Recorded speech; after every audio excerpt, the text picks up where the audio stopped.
नमस्कार. आजच्या या नवीन आणि भन्नाट एक्सप्लेनरमध्ये तुमचं स्वागत आहे. आज आपण अशा एका विषयावर बोलणार आहोत ना, जो तुमच्या आमच्या सगळ्यांच्या रोजच्या जगण्याशी जोडलेला आहे. अनेकदा आपल्याला वाटतं की एखादी गोष्ट अगदी अनपेक्षितपणे किंवा निव्वळ नशिबाने घडली. पण खरं सांगू, त्यामागे गणिताचे काही अतिशय अचूक नियम काम करत असतात. आज आपण ह्याच नशिबाच्या भ्रमाला पूर्णपणे डिकोड करणार आहोत. तर सुरुवातीलाच हा प्रश्न पडतो, हा सगळा खेळ नक्की नशिबाचा आहे की गणिताचा? जरा विचार करा.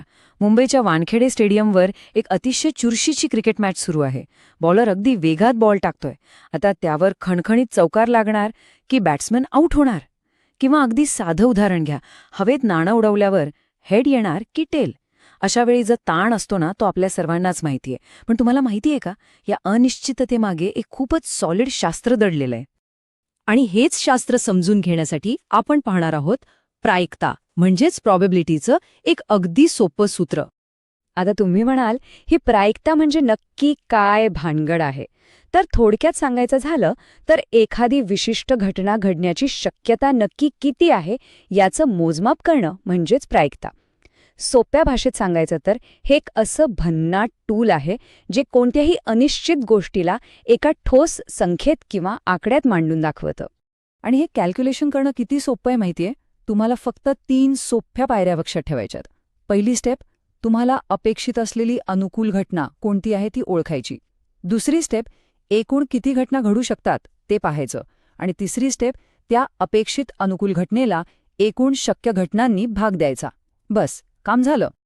आता हेच सूत्र आपल्या रोजच्या जीवनातल्या साध्या उदाहरणांमधून समजून घेऊया. समजा तुम्ही एक नाणं हवेत उडवलंत. आता तुम्हाला हेड मिळण्याची प्रायिकता काढायची असेल तर आपलं सूत्र कसं काम करेल? इथे आपल्याला हवी असलेली घटना म्हणजे हेड, जी फक्त एक आहे. आणि एकूण शक्यता किती आहेत? 2. एकतर हेड किंवा टेल. मग 1ला 2ने भागलं की उत्तर येतं 0.5. म्हणजेच हेड येण्याची शक्यता अगदी 50-50% असते. Simple right? आता आपण जो डाईस म्हणजे फासा खेळतो त्याचा विचार करा. एका डाईसला एकूण 6 बाजू असतात. जर तुम्हाला बरोबर 3 हाच आकडा हवा असेल तर तो येण्याची शक्यता किती? इथे अनुकूल घटना फक्त 1 आहे आणि एकूण बाजू 6 आहेत.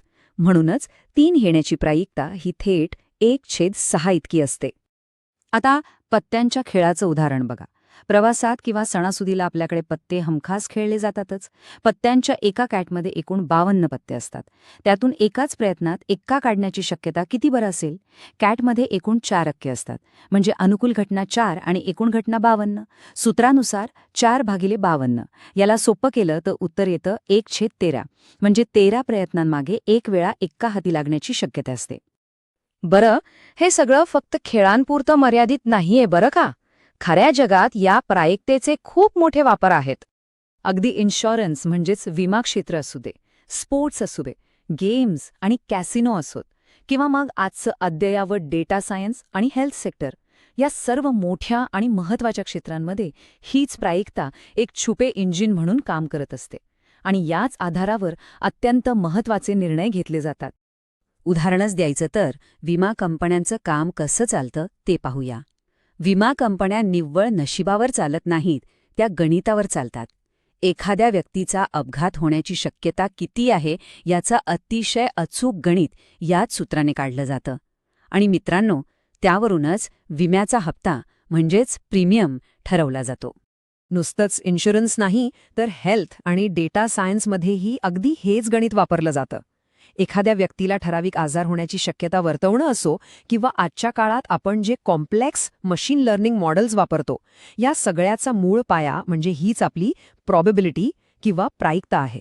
चला तर मग आता गणिताचा एक अगदी छोटासा सराव करून पाहूया. समजा तुमच्याकडे एक फासा आहे ज्याला 6 बाजू आहेत. आता तो फासा टाकल्यावर 2 किंवा 4 येण्याची प्रायिकता किती असेल? थोडा विचार करा. मघाही आपण जे सूत्र पाहिलं त्यानुसार इथे अनुकूल घटना आणि एकूण घटना काय असतील बरं? आणि याचं बरोबर उत्तर आहे 1/3. कसं काय? कारण इथे आपल्याला 2 किंवा 4 दोन्ही चालणार आहेत. म्हणजेच अनुकूल घटना झाल्या 2 आणि एकूण बाजू आहेत 6, तर 2/6. याला सोपे रूप दिलं तर उत्तर अगदी बरोबर 1/3 येतं. पण इथे ना एक भारी ट्विस्ट आहे. जर हाच फासा एकदा न टाकता सलग दोनदा टाकला तर ही शक्यता कशी बदलेल? जसजशी ही गुंतागुंता वाढत जाते ना, तसतसं हे गणित आणखीनच रंजक आणि आव्हानात्मक होत जातं. आणि म्हणूनच आता आपण पाहणार आहोत भविष्यातील शक्यता कशा ओळखायच्या. तुम्ही बघितलंच असेल, प्रायिकता म्हणजे फक्त पुस्तकातलं गणित नाहीये, तर तो जीवनातील अनिश्चिततेचा एक हिशोब आहे. ही संकल्पना एकदा नीट समजली ना, की भविष्यात काय घडू शकतं याचा अचूक अंदाज बांधता येतो. मग तो एखादा विमा काढतानाचा निर्णय असो, स्पोर्ट्समध्ये विजयाचा अंदाज असो किंवा अगदी आयुष्यातले मोठे निर्णय असो, हीच प्रायिकता आपल्याला अंधारातही योग्य मार्ग दाखवण्याचं काम करते. मला खात्री आहे की आजच्या या एक्सप्लेनरमधून तुम्हाला नशिबाकडे पाहण्याचा नक्कीच एक नवीन दृष्टिकोन मिळाला असेल.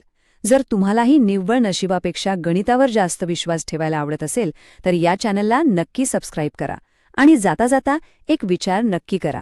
तुमच्या आयुष्यातील असा कोणता मोठा निर्णय आहे जो तुम्ही आता प्रायुक्तेच्या या गणितात मांडून पाहू शकता? विचार करत रहा आणि पुन्हा भेटूया अशाच एका भन्नाट एक्सप्लेनरमध्ये.